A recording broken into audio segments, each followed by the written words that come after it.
Okey, kat sebelah Lina ni adalah Hyundai Santa Fe baharu iaitu Hyundai Santa Fe 1.6 Turbo GDI HEV Prestige. So, apa yang menarik tentang Hyundai Santa Fe baharu ini adalah dia menampilkan rekaan baharu yang berbeza dengan rekaan Santa Fe sebelum ini, yang mana dia tampil lagi bold, lagi garang, lagi ranggi compare dengan kereta family sebelum ni. So, kalau anda nak tahu apa yang menarik tentang Hyundai Santa Fe ni, jom kita tengok ulasan untuk video Santa Fe.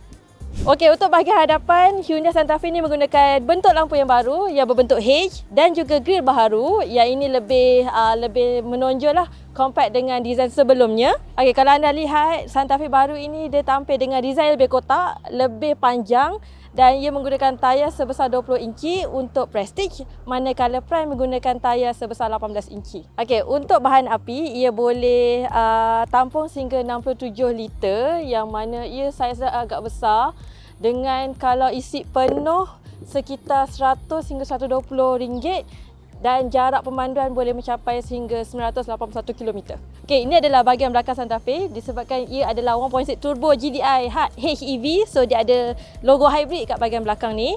Dan kalau kita buka bonnet dia 7 seater. So bahagian belakang ni agak luas, boleh memuatkan lebih kurang 7 luggage medium dan juga barangan-barangan camping. Apa yang menarik juga, Santa Fe baru-baru ni dari beritahu yang dia hadir dengan satu butang yang boleh terus bawa cruise ni ke depan dan dilipat, iaitu butang ni. Menarik.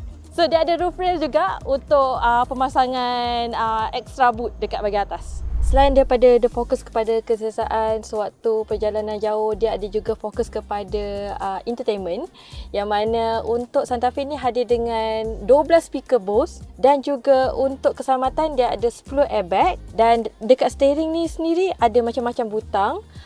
Manakala untuk gear tukar, mana drive, mana reverse, semua dekat bahagian tepi.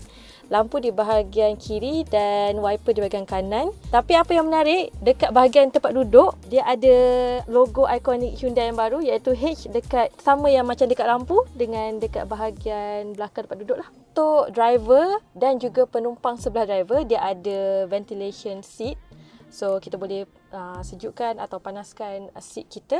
Butang untuk aircon berbeza lah untuk pemandu dan juga penumpang. Santa Fe ni dia hadir dilengkapi dengan Hyundai Smart Sense. So untuk Hyundai Smart Sense ni dia tawarkan lah teknologi-teknologi pintar, kiri-kiri pintar macam untuk drive mode, untuk drive assistant. So untuk skrin ni 12.3 inci, dia sokong Apple CarPlay dengan Android Auto. Dan bahagian untuk pemandu dia ada skrin sendiri yang kita boleh tengok monitor kita punya kelajuan.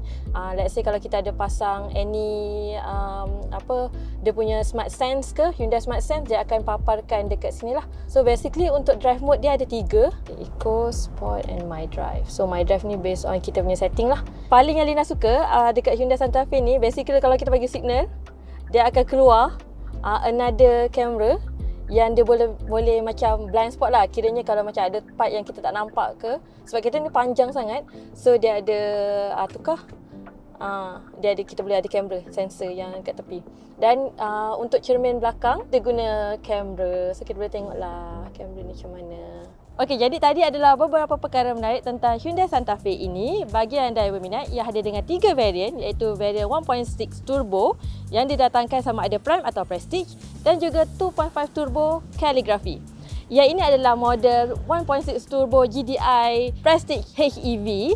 Ia ditawarkan pada harga RM245,000 dan ini adalah warna Okada Green. Okey, bagi anda yang minat, anda boleh kunjungi ke mana-mana rangkaian cawangan Hyundai berdekatan anda dan layari hyundai.com untuk maklumat lanjut.